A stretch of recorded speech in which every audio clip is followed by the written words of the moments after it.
কিশোরগঞ্জের ঐতিহাসিক পাগলা মসজিদের দানবাক্স থেকে এবার রেকর্ড পরিমাণ 11,78,48,538 টাকা পাওয়া গেছে। এর সঙ্গে বৈদেশিক মুদ্রা ও স্বর্ণালঙ্কারও মিলেছে।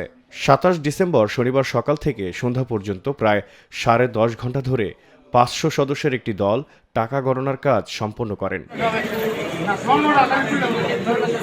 সকাল 7:30টায় দানবাক্স খোলার পর সকাল 9টায় সেগুলো মসজিদের দোতলায় নেওয়া হয় গণনার জন্য। সন্ধ্যা 6:45টায় কিশোরগঞ্জের জেলা প্রশাসক ও মসজিদ পরিচালনা কমিটির সভাপতি মোহাম্মদ আসলাম মোল্লা গণনা শেষে মোট পরিমাণ নিশ্চিত করেন।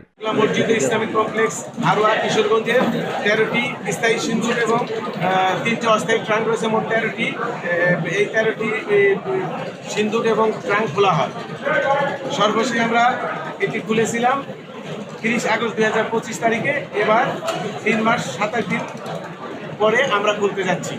আপনারা জানেন এই খোলাটা নির্ভর করে সিন্দুকগুলো আসলে কি পরিমাণ টাকা সঞ্চয় হয়েছে সিন্দুক ভরার উপরে।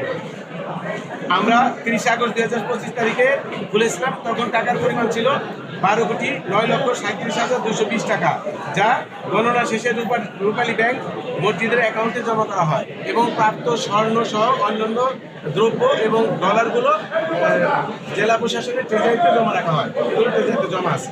প্রায় 3 মাস 27 দিন পর এবার 13টি লোহার দানবাক্স খোলা হয়। এর আগে গত 30 আগস্ট একই সংখ্যক দানবাক্স থেকে রেকর্ড 12,09,00,000 টাকা পাওয়া গিয়েছিল। তারও আগে এপ্রিল মাসে 28 বস্তা টাকা গণনা শেষে পাওয়া যায় 9,17,00,000 টাকা।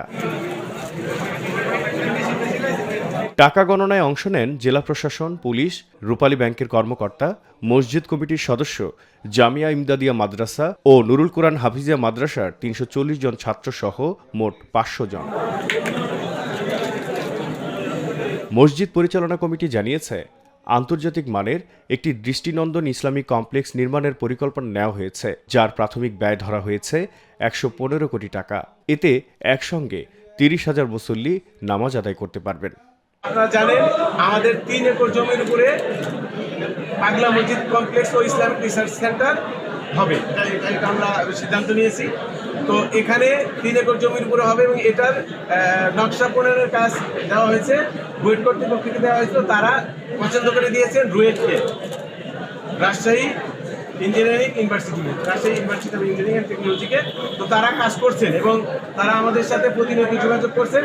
আমাদের ওয়াকফ প্রশাসক মহোদয় গত শুক্রবারে এসেছিলেন, আপনারা জানেন। তিনি এটা পুরো জমি সরেজমিনে পরিদর্শন করে গেছেন কোথায় কী হবে, এবং পরবর্তীতে আমরা ডিটেল জানাবো। প্ল্যান পাওয়ার পর আমরা ডিটেল জানাবো কোন মসজিদের কয়তলায় কি থাকবে। নিরপেক্ষ, সত্য প্রকাশে আপোষহীন।